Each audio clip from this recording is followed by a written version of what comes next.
Purnamada Purnamidam Purnat Purnamudachyate Purnasya Purnamadaya Purnamevavashishyate. Om Shantihi Shantihi Shantihi. Shri Swaminarayan Bhagwan ki jai. Akshar Purushottam Maharaj ki jai. Radha Krishna Dev ki jai. Siyavar Ramachandra Bhagwan ki jai. Umapati Mahadev ki jai. Guru Hari Pramukh Swami Maharaj ki jai. Guru Hari Mahan Swami Maharaj ki jai.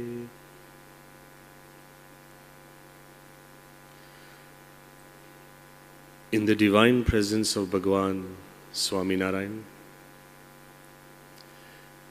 in the equally divine presence of my Guru Hari Pramukh Swami Maharaj, Guru Hari Mahan Swami Maharaj,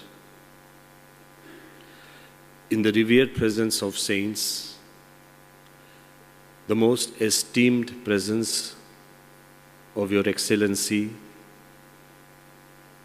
and also the Consul General, whose name I have recited multiple times, Purna Jyoti, Om Purna Madaha, and also the President, Mr. Saket Tiku, and all of you who have gathered far from your homeland. I may not be wrong to just say that there are more Indians present in this hall than perhaps the whole of Istanbul.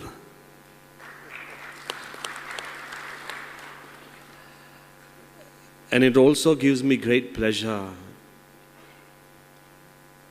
to once again reaffirm what Siddharth Bhai Patel said, that if I had to thank one person for being here, it has to be Siddharth Bhai, his personal love for me. I have known him since 1983 when I was a young sadhu, about 19 or 18 years old. And it is that personal love and relationship with him, his parents, his children, that has been instrumental of me coming down here. And that love doesn't just speak for me and him, it speaks volumes for you to say how much he loves each one of you. I believe it is love at the end of the day that has brought all of us together. And when manufacturers of the same industry gather with love, we are assured of progress which is limitless and completing in our own lives. So thank you again, Siddharth Bhai, and all of you for inviting me to this conference. The title of my talk is to do with profits. And all of you might be wondering that what is a sadhu who has given up the world. And incidentally, for your information, there is a strict law amongst our spiritual tradition that sadhus can't even touch money, can't have bank accounts, we can't even accept gifts. So what is a sadhu doing in a conference? And the title of the talk is hovering around profits. So let me explain that all of you are businessmen, manufacturers, successful businessmen, and some may be supremely successful businessmen. So all of you here know the journey or the story of or the value of profits. But let me take you beyond that and explain to you the profit of values. The value of profits would be a simple journey that if you have an idea alone is imagination until it is turned into an invention. But an invention itself is a fascination. You can have so many inventions around you, but if it has no purpose, an invention is just a fascination until you turn it into a product. A product has to have a purpose, utility value. I could have something beautiful in my house, but if it's not meaningful or it is not utilized, it's not a product. A product alone can be a patent. You can patent a product. But if you can't push it into the production line, then a product alone is meaningless. So for a product to be meaningful to multiple people and for it to become into a production line, till then it is meaningless. But if you take an idea, create an invention, turn it into a product, and then you turn it into a production line, until those products begin to sell, they are worthless. But selling something is not enough. We know so many companies that create so many products, and yes, they sell so many things, but if they don't turn into profits, your figures have to show profits, they have to turn into profits, till then everything is worthless. So all of you here, because you are successful, you know of the entire journey of taking an idea and turning it into profits. Despite the fact that your industry is hazardous, despite the fact that your industry is sensitive and critical, you have the ability and know-how of turning an idea into a profit. But let me take you beyond the hill. There is a world beyond profits. Because profits themselves are uncertain. They are fickle and feeble. You know the reason why profits are uncertain? Because they are dependent on so many factors. It could be production, it could be raw material, it could be the exchange rate, it could be the commitment of your workers, it could be strikes, it could be anything. So profits are uncertain, they are feeble, they are fickle. To make your profits stable, sustainable, to add stability and sustainability and a sense of dignity to our profits, you need values.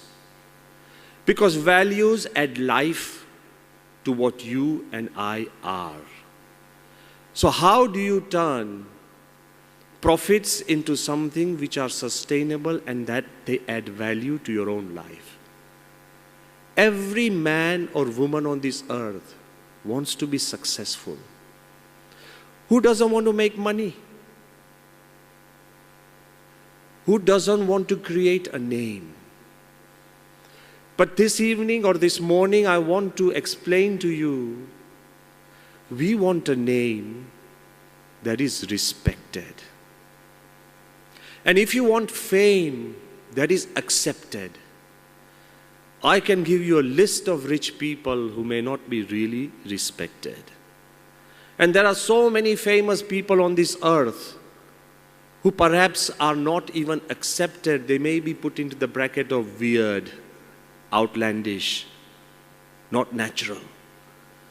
So if we add values to what we have, profits, and if we can generate profits through a system of values, we will be able to create a name that is respected and fame that is accepted.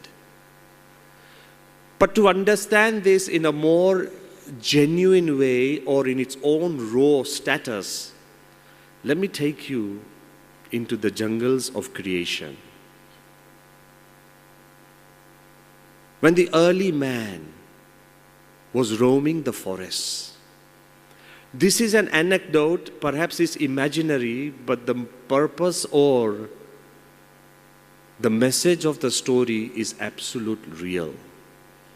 This early man, he was roaming in the forest, and of course he was threatened by every animal, and more so by the king of the jungle, that's the lion. The man is roaming the forest, the lion starts chasing the man. For his own life, man starts running here and there, helter-skelter. The lion is chasing the man. To save himself, he finds a tree and starts climbing the tree. Obviously, the tree is the terrain of the monkeys. Straight away, a huge monkey stops man climbing the tree and says, hey, you left the trees long ago. You don't belong here, so go back to your ground. That's when man, his ability to strike a deal, I think all these words would be very familiar with you. His ability to negotiate, his ability to save his skin at any cost came into play. So there in the middle of the tree trunk, man starts arguing with this monkey and says, hey, let's negotiate. The monkey says, no, the time of negotiations are over. You belong to the ground. I belong to the tree. You left the tree of your own will, so go back to the ground. Man says, hey, look, beneath me, there's a lion. He's a common enemy. He eats me and eats you. So when we have a common enemy, let's become friends. That's how friendships and cooperations are mostly forged. The monkey starts listening to man, and as he climbs up into the tree, and there the lion, he very well knows that sometime, in few days or a few more weeks, one of them has to come down, and they are my ready meat and meal. So lion starts circling the tree. Man and the monkey are talking. The monkey says, oh no, all your life you have ridiculed me, made fun of me, you've joked about me. Man says, that was the past, forget it, not now. If you save me, if you keep me on the tree, from now onwards, I'll never make fun of you. And I will teach my generation to adore monkeys. So please let me be on the tree. While they're on the tree, again, the typical mind of man. He tells the monkey, yes, what's the point of both of us keeping awake? Both of us are sleepy, let's take turns. 8 hours I sleep, 8 hours you sleep. When the other guy sleeps, you need to take turns for security and watch and guard. Before the monkey could say anything, man said, look, I have been running, I'm tired. So I go first. That's again what you do in business. Me first. So the man goes to sleep on the branches.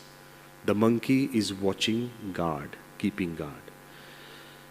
After a couple of minutes, the lion, he whispers to the monkey, say, hey, all you need to do is to give this man a little shove. And if he's down, he's my meal. Nobody will know. Nobody is watching. Just give him a little shove. And man is dead, and we'll celebrate. The monkey said, no, I've given him my word. This is the first time man has come to me. I've given him my word. I will not break my word. The lion says, but think about it. He has been ridiculing you, your whole ancestors, the entire generation of monkeys. So what's wrong in taking revenge and settling the score now? Give him a little nudge. He's dead, finished, I'll go. And I guarantee you that you can freely roam the forest without any creature touching you, fearlessly. Reward and punishment. The monkey says, no. My ancestors have given me a value that I will not break my word and my promise given to anybody. So I won't do it. After 8 hours, man wakes up. It's the monkey's time to go to sleep. The lion has already decided that they have grouped up, so there's no point of me talking with man or negotiating with man. But before the lion could understand, the monkey is sleeping. Man whispers to the lion and says, hey, can we strike a deal? Typical man. The lion says, what? He says, you want a meal and I want a life. I'll just push the monkey, you eat him, have your stomachs filled, and I'll go free. And from now onwards, we will not breathe a word about it. You are still the king of the jungle, but I am a free man. The lion understands this, says, okay, man is negotiating and striking a deal. Just when man was about to push the monkey gets up, springs up to life and gets hold of man. He says, I knew it. I knew it. You're a typical man, double-crossing, cheating, deceitful, conceiting. So now I'm not going to let you go. You go down to the lion, you're dead. He's hanging the man and holding him by his throat. He's about to throw him down. Man said, hey, wait a minute. I was just joking. Don't believe the lion. I never had anything planned. I was just trying to test the lion, whether he falls for it or not. Please, please forget it. It was just a joke. It's some slip of mind, some mistake. I'm emotionally wounded. I'm tired. Please forgive me. The monkey says, I forgive you on one account. I forgive you on one account. From now onwards, never tell anyone that man descended from the monkeys. Man never evolved from the monkeys. Man has just devolved. We monkeys don't break the values that we are designed for. But ask yourselves how many times we sacrifice our own values for the sake of profit, for the sake of saving our skin, for the sake of striking a deal. The story of man is very gently encapsulated in this little story. For the sake of profit, if we are ready to sacrifice every value that we have, we need to really reconsider everything. We live in an age of guided missiles but misguided men. We live in an age where we know the price of everything through the internet, but the value of almost nothing. We live in an age of fake news, fake identities, fake promises, fake deals, fake existence, where we have somehow lost the touch of reality. Diplomacy is perhaps at such a high level that somewhere between the lines, truth has lost its own meaning. And I want to really emphasize that, of course, Your Excellency, there are very much more emerging problems and immediate problems across the horizon. But I perhaps feel that the disappearing of forest, the disappearing of clean water, the disappearing of clean air are very threatening. Perhaps climate change is a great problem in front of our eyes. But I still believe that disappearing of human values is a greater challenge, for that makes us human and keeps us human. How many times we break off relationships? Have we ever wondered that we live in an age, at no point in history have there been more peace conferences, awareness for peace, peace seminars, peace books, peace ideas, and people like us roaming the world talking and preaching peace, peace and peace. At no point in human history there have been more discussions on peace and awareness on peace than today. Then why the largest earning industry in our world is still armaments? Where are the values that actually make us? Let me take you a step further. At no point in human history have there been more industries on entertainment and generating happiness. Think about it. Movies, resorts, entertainment industries, tourism, destination places, video games, customized entertainment. At no point in human history have we invested and produced more points of entertainment than why somebody told me that the surest selling drug in the world is antidepressant. Somewhere down the line, we have lost our path. We are creating success after success, but somehow losing the values that have made us successful and happy. Let me ask you a very frank question. Let me ask you a very frank question. Who doesn't know pornography is bad? Which country, which culture, which person does not know that pornography is bad? Then why does it still exist? You know, we have created a world of public successes, but somehow private failures.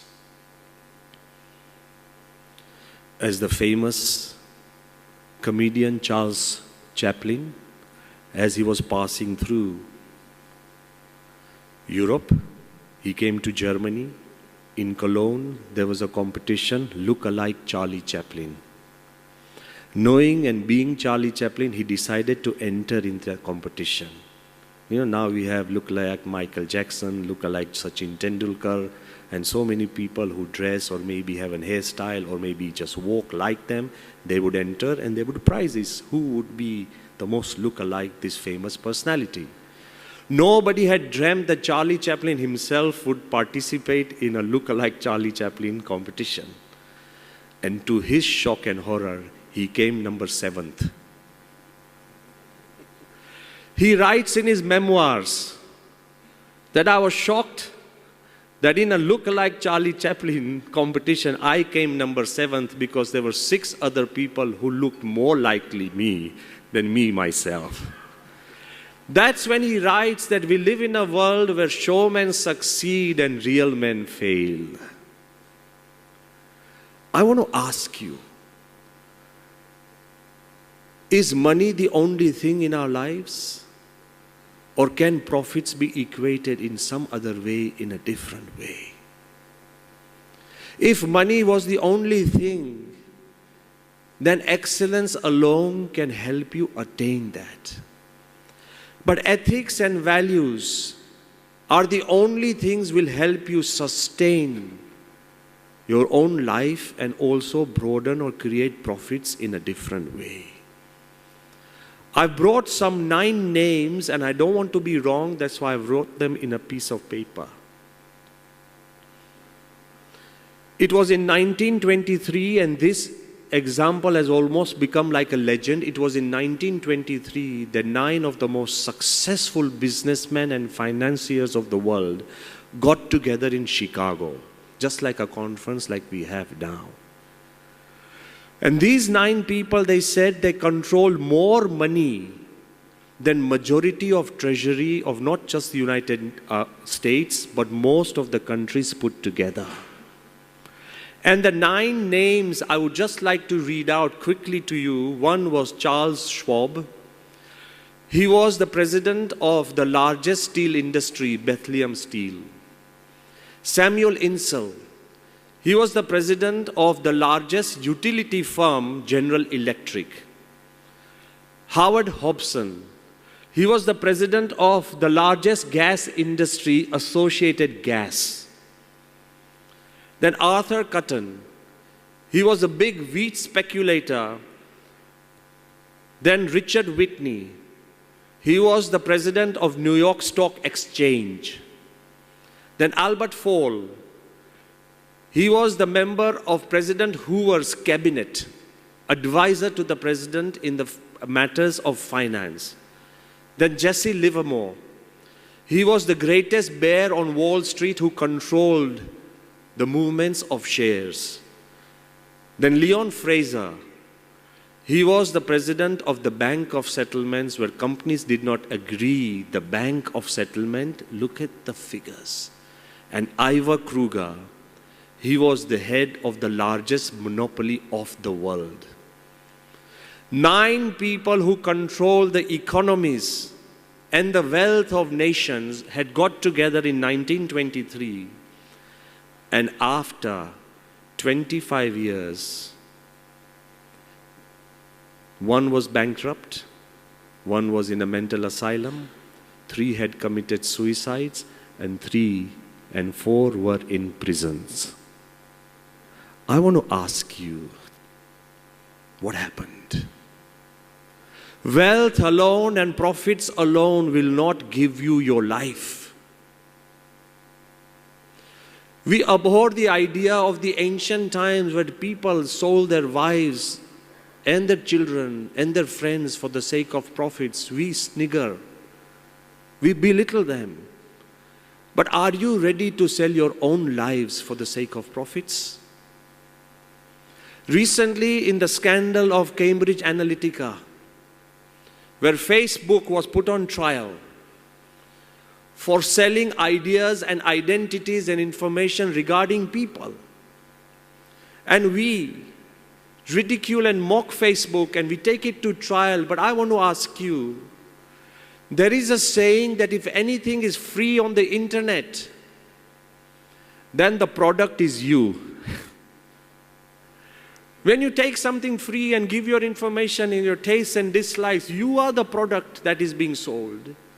For the sake of profits, we can't sell ourselves and our values. Because profits are there, and I don't want to say they're not there. But for the sake of profits, we can't reduce ourselves to such a level that values which have made us, our business, and strictly limiting yourself and myself to business, there was a time when businesses were done by trust, by handshakes, by words, by names. Whole shiploads were sold and agreements between countries were done just by trust. You know, one senior businessman like you, he kept telling his son that I want to put you in business, I want to teach you the tricks of trade. And the son kept telling dad that, Dad, please teach me the tricks of our trade early on because I need to succeed like you and take the business forward. His dad said, okay, at 12 o'clock at night, he asked his son, okay, come along, get onto this huge wall which was about 10 or 15 feet high. The kid got up to that wall and he says, okay, son, can you see me? He said, yes. Can you hear me? Of course, Dad.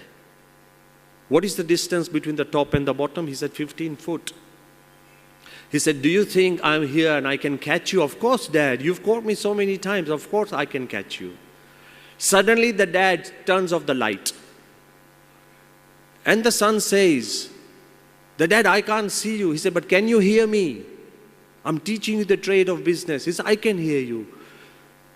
Can you feel me that I'm right at the bottom of the wall? He said, yes. He said, then jump. He said, Dad, but I can't see you. He said, but I can see you, so jump. Just jump. And the kid jumps. The dad doesn't catch him. He falls on his ground. He's hurt, he's crying and says, Dad, you didn't catch me. He said, rule number 1 in business, trust nobody. There was a time that our values were out of trust, and now the time is eliminating the untrustworthy and then remaining the trustworthies.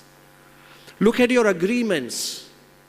I'm not an expert on any agreement, trade agreements between countries, between businesses, between corporations. You know, in our agreements, the clauses of reliability are almost gone. The clauses of liability have become huge. The clauses of assurance have disappeared. The clauses of insurance have taken stance. The clauses of assimilation have completely gone. The clauses of dissolution, what if something goes wrong, have taken ground. And the clauses of cooperations are nowhere to be seen, but the clauses of arbitration are the most important. Our business have suddenly become more based on untrustworthiness than trustworthiness. Where have the values gone? And I want to ask you that we need to breathe back and bring back those values. You could be the most famous and the most fortunate, but without values, you are worthless. Do I need to remind you of Tiger Woods, a child prodigy? It is said that almost 683 weeks he remained the best golfer of the planet. Some of the best golfers have remained for 1 or 2 weeks. This is Tiger Woods. What happened? Extramarital affairs, accidents. He was found sleeping in the car. He's gone into a special deprogramming program. He's being watched to bring himself back. Fame and fortune and profits are not enough. You need a set of values that make you human. What about Lance Armstrong? He was discovered with a cancer. He overcame cancer. 7 times consecutively winning Tour de France is the most exhausting sport you could ever think of. Consecutive 7 times winning it, then they find out that he was on drugs. Everything was stripped of him. Not just the medals. His entire life was stripped of him. I don't want to give you any more examples. We live in an age of Nirav Modis and Malias and also spiritual gurus who are in jail because of lack of values. Whether you are spiritual, whether you are a businessman, whether you're a husband, whether you're a son, whether you're anybody. To remain human, values are your greatest profits.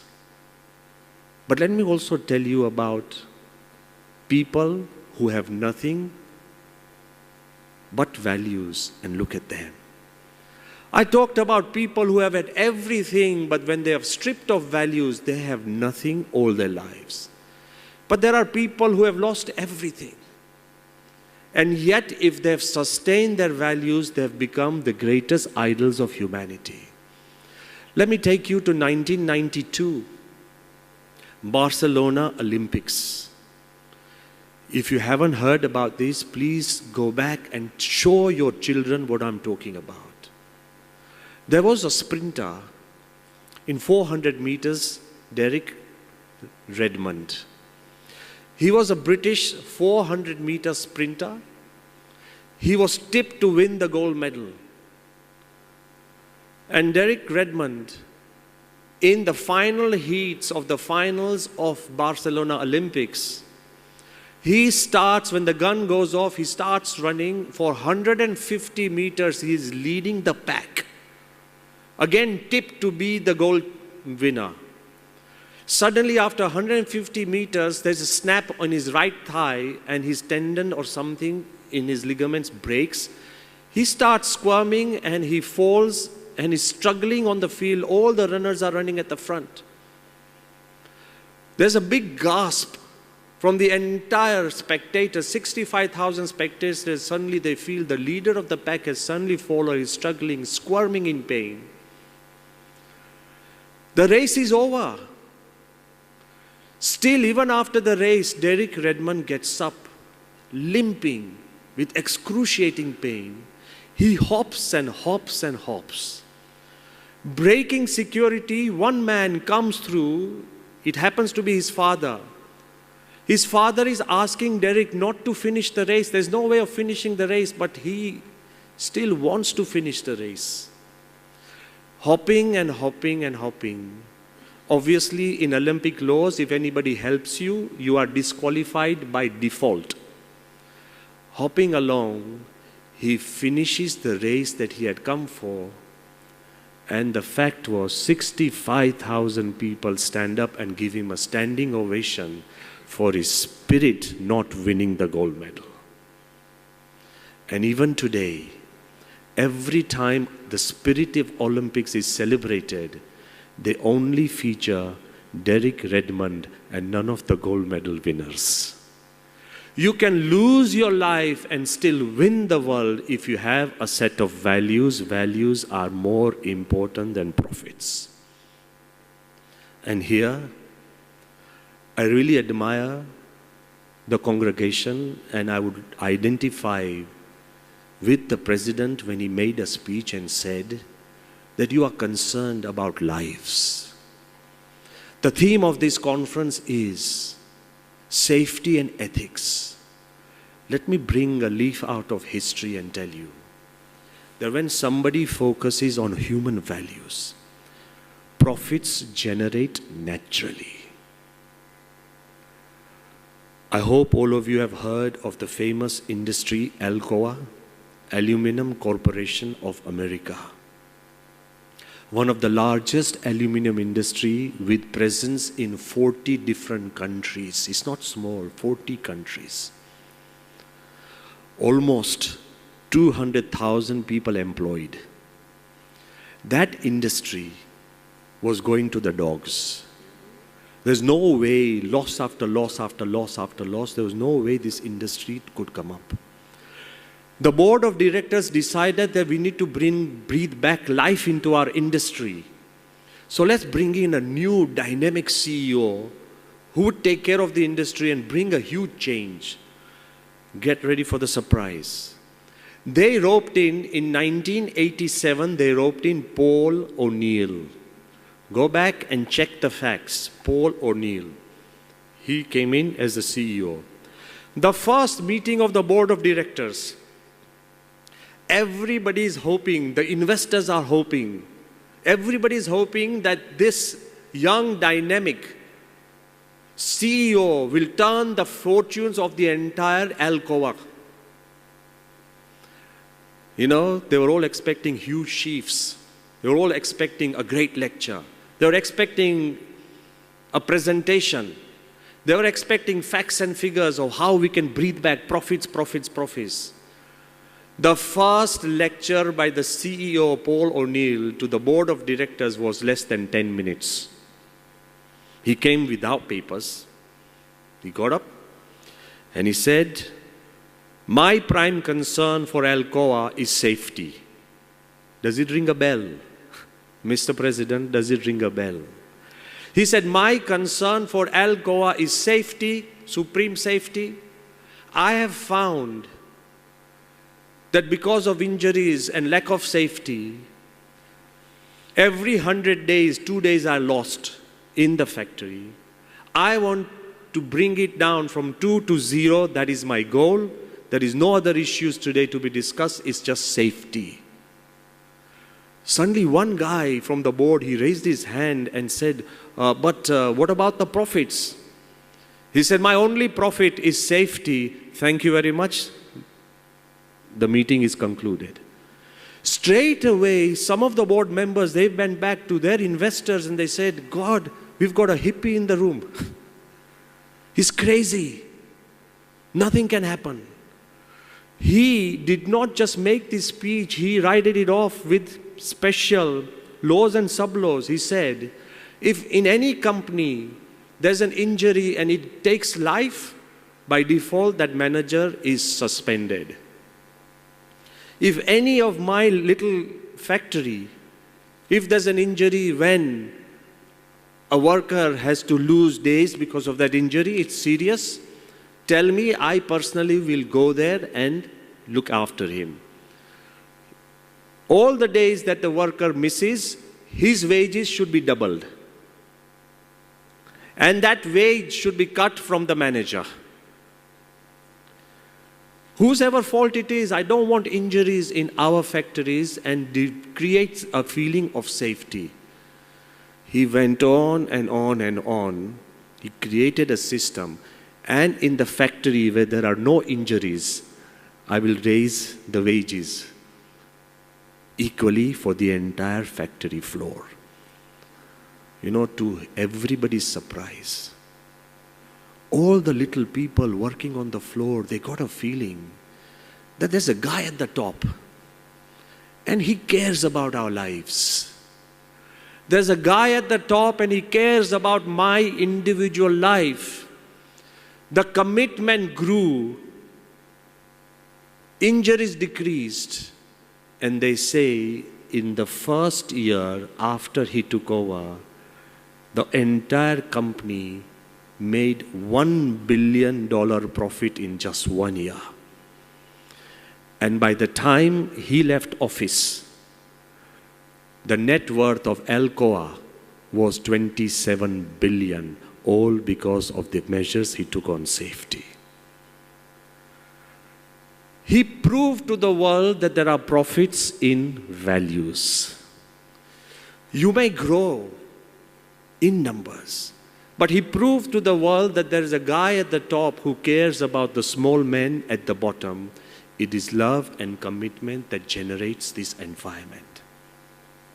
But sometimes you may have to take difficult decisions, because I want to keep to this idea of safety and ethics.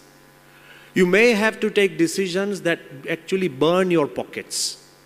You know why most of the industrialists don't go for the safety measures? Because it's too much hassle and it's too much money. And most of the people in India, we feel that we have enough population, so life is expendable. It isn't. Do you have a heart? Then that heart should speak. So let me give you another example from your world. I don't want to quote examples from the scriptures. Let me give you an example from your own world. That sometimes even when you see the figures running low, there is a profit even in those figures. In 1978, again, I'll go by the book and give you perfect ideas because that's very important. In 1976, a pharmaceutical company in America, Merck and Company, I think you've heard about it, a very famous pharmaceutical company. Their researcher, William Campbell, he was researching on parasites, creating a drug for parasites. In 78, when he was working on this, suddenly he found out that his little drug, which he was making for parasites, could work for river blindness. Now, river blindness, perhaps you've not even heard of the disease. It's not like cholesterol or hearts and things like that. It's something which is only common to the poorest of the poor part of the world, like West Africa, deserts of the Sahara. It's carried by a mosquito. Parasites are given into the bloodstream, and those parasites then deposit themselves into the eye. As time goes, people become blind. So when they found out that this researcher said that there is scope of finding a cure to river blindness, should we or should we not go ahead? All the facts and figures told this young new CEO or vice president of the company, Merck. His name was Roy Vagelos. When it came to him, he started thinking that this is an orphan drug. You know what an orphan drug is? That you have a drug which nobody can buy. Because the people that affect it are poor, they can't afford it. What's the use of creating a drug which doesn't sell? So it's known as an orphan drug. So what's the point? You know, to take one drug from research to actual production, it costs about $200 million. What's the use of spending $200 million on creating a drug for river blindness when all the poorest of the poor people can't afford that drug? Our duty is towards the investors, our duty is to the board of directors, our duty is to the people who shareholders. Roy Vagelos was a person who believed in values. So he gave a go-ahead. He said, go ahead with this drug, because if there is a scope within my life to create a drug which will actually free more than 200 million people from a disease, we have to do it. It's a moral duty. The conflict between a profit and a moral or a valued duty came into fore. Without asking the board, he took a decision. As time went, the drug emerged. But the biggest problem was distribution. The drug cost $3 to make and distribute. It wasn't possible. He went to WHO. He went to voluntary organizations. They created a distribution system. They distributed $1.3 billion worth of drugs free to the people so they could cure themselves. By 1984, a drug which was making a loss, no money coming in. Japan, which was completely closed to any foreign pharmaceutical company, on the sheer basis of ethics, they allowed Merck to enter Japan in 1984, and after that, there's no looking back. They sold more than $4 billion worth of drugs in Japan alone of other makes of their own brand. Imagine, profits are not what you see, profits are what you gain. Whether it's respect, whether it's name, and whether it's peace. If you have values, your profits will not just be in the bank accounts or the lockers. You yourself will become profitable. What's the use of having profits without peace? What's the use of growth without generosity? What's the use of development without dignity? And I want to leave you with a couple of incidents that those who have had nothing but have had values, they've raised the dignity of humanity and their country and life as a whole. 3 things I would leave you with. Let's not talk about great values. Those are there, and we believe in every value.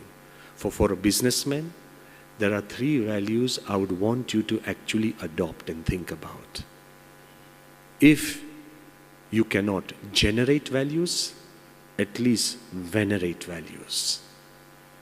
If you cannot even venerate values, at least try and create values. I would leave you with 3 values which I believe every businessman here can share and deal with. First, Dr. Kalam often told me that he only asked one question as he moved around India and the world, and the question is, what can I give? When we asked him that, sir, how come you are so young and energetic for every event and every place, even with children, even with the great diplomats? He said, I only ask one question is, what can I give? I have learned it from Pramukh Swami Maharaj. He said, from your spiritual leader, whenever I see him, he's always trying to give his all, completeness, everything to the people. So he said, I asked to our own countrymen that what can you do today that can bring a smile to our whole nation?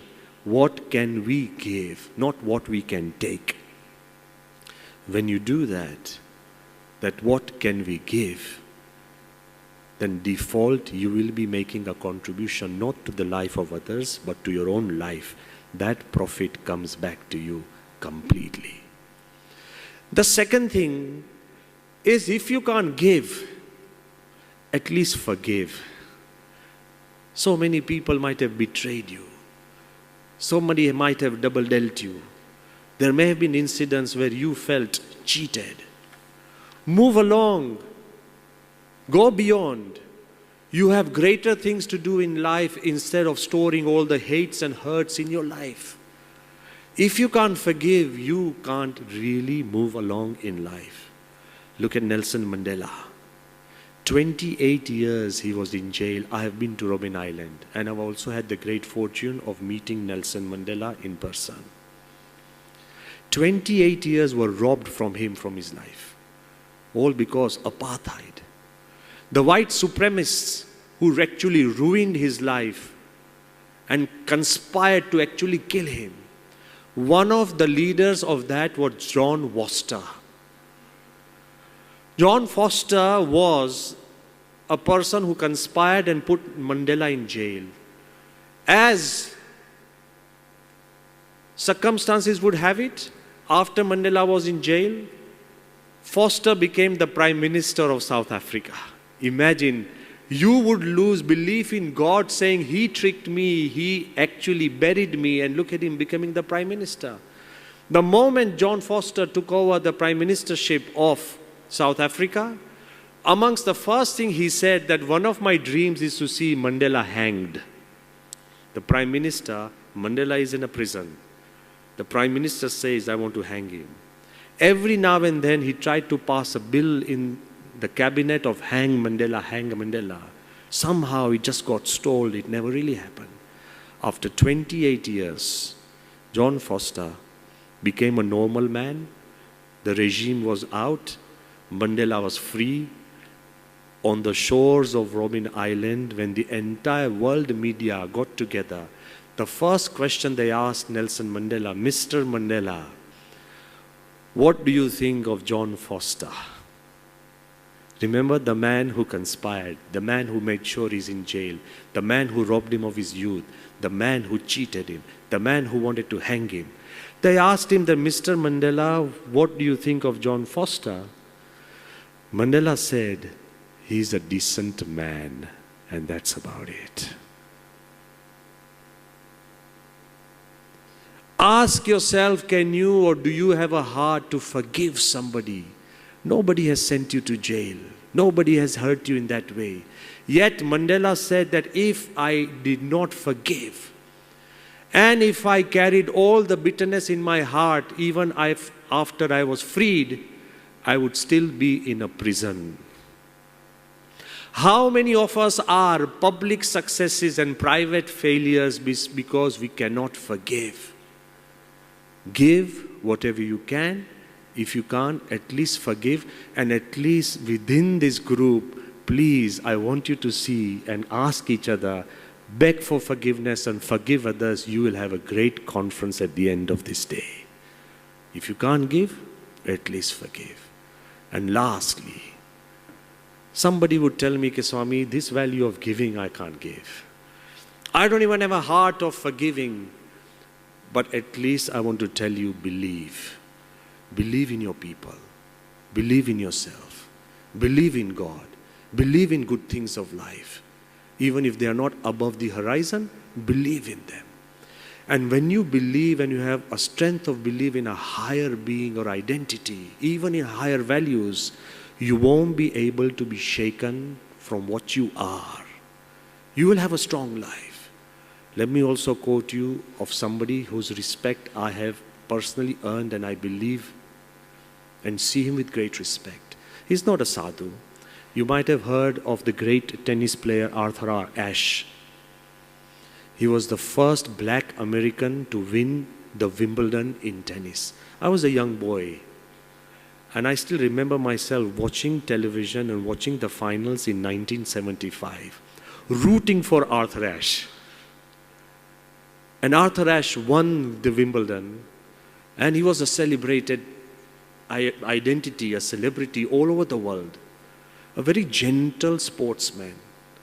In 1983, he contracted AIDS. And it was done through the fault of a hospital in blood transfusion.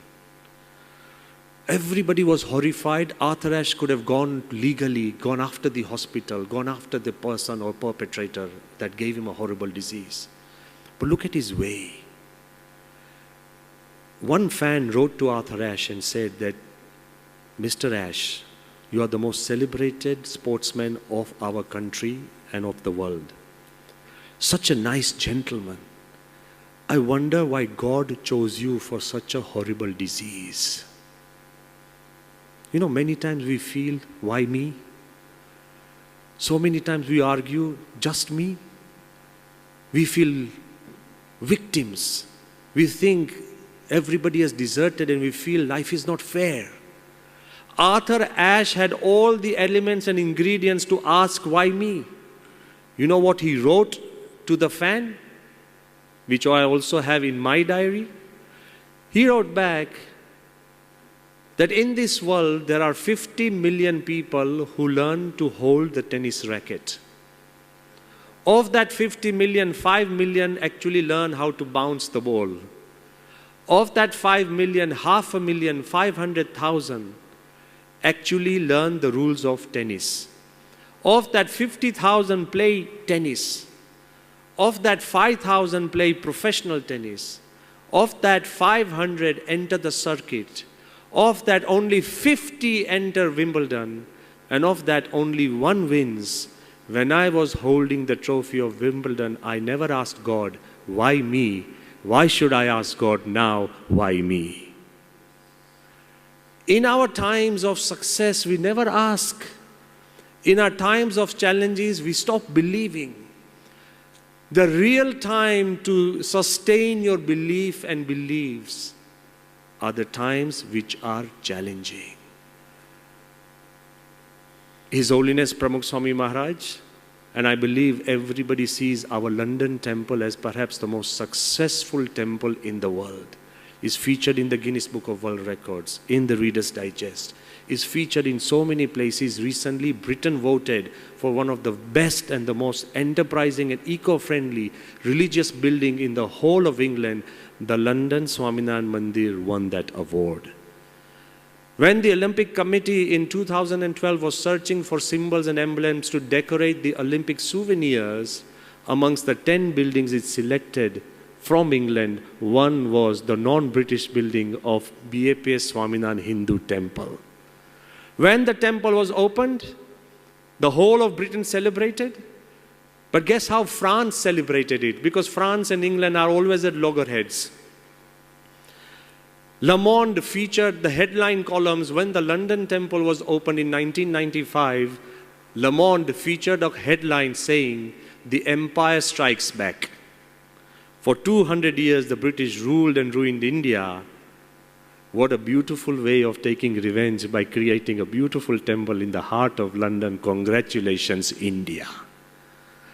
So the London temple has been celebrated throughout by countries, by people, it's the first traditional Hindu temple in the whole of the Western Hemisphere.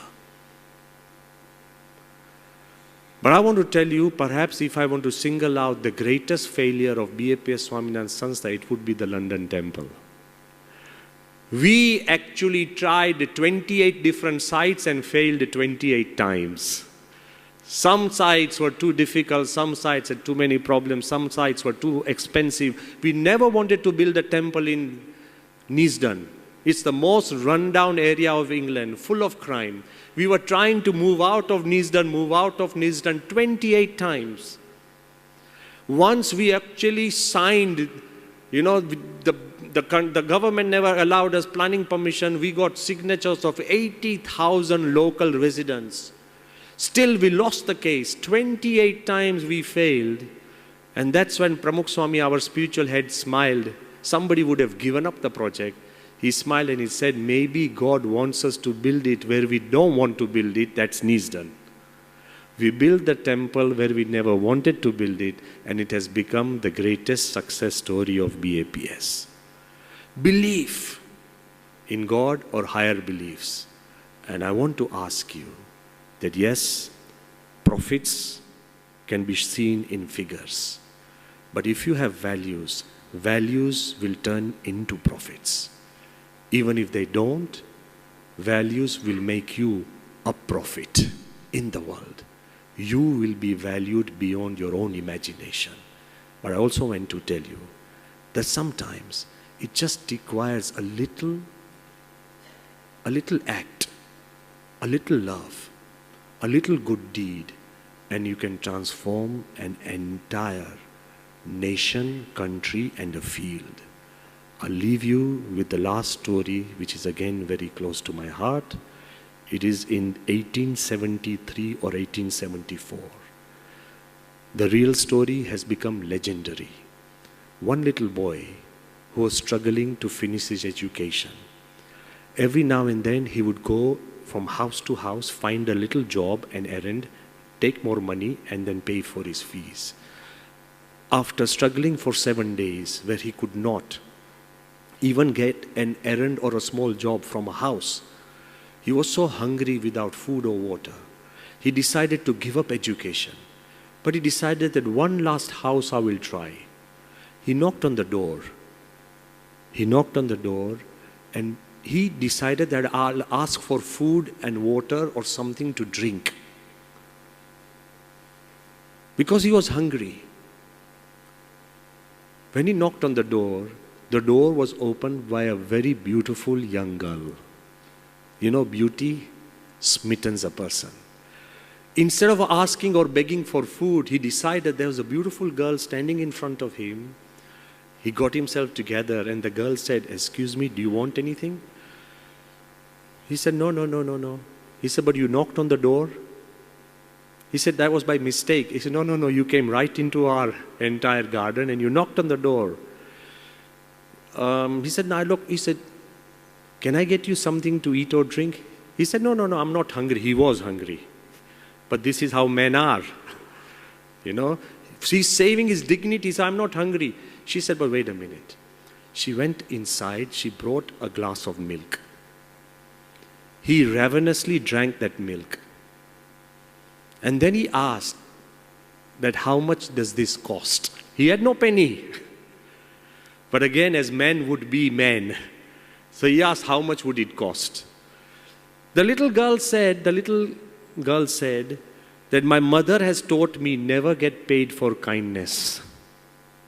So she closed the door. He once again, by this little love and kindness, regenerated values in his own heart and studied hard. He went on to become the very famous doctor, Dr. Howard Kelly, if you heard of his name.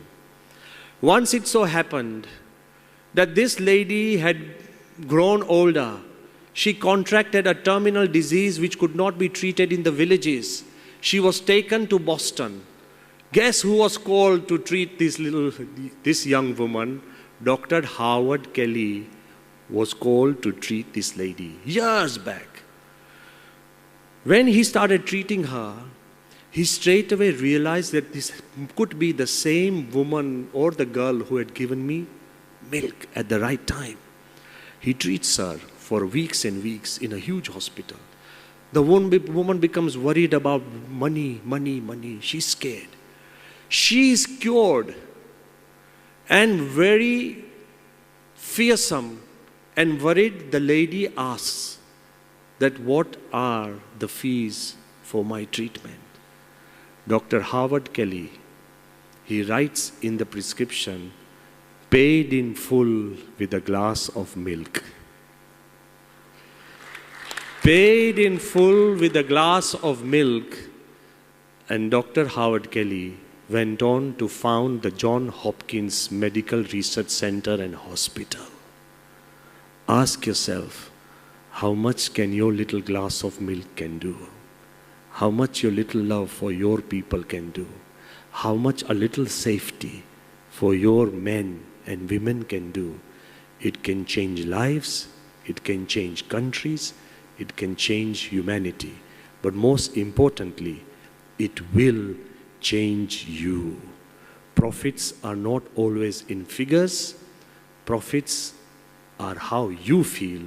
I think everybody knows the value of profits. But I have come here just to express the profit of values. They are huge. Thank you for being with us today. Thank you again.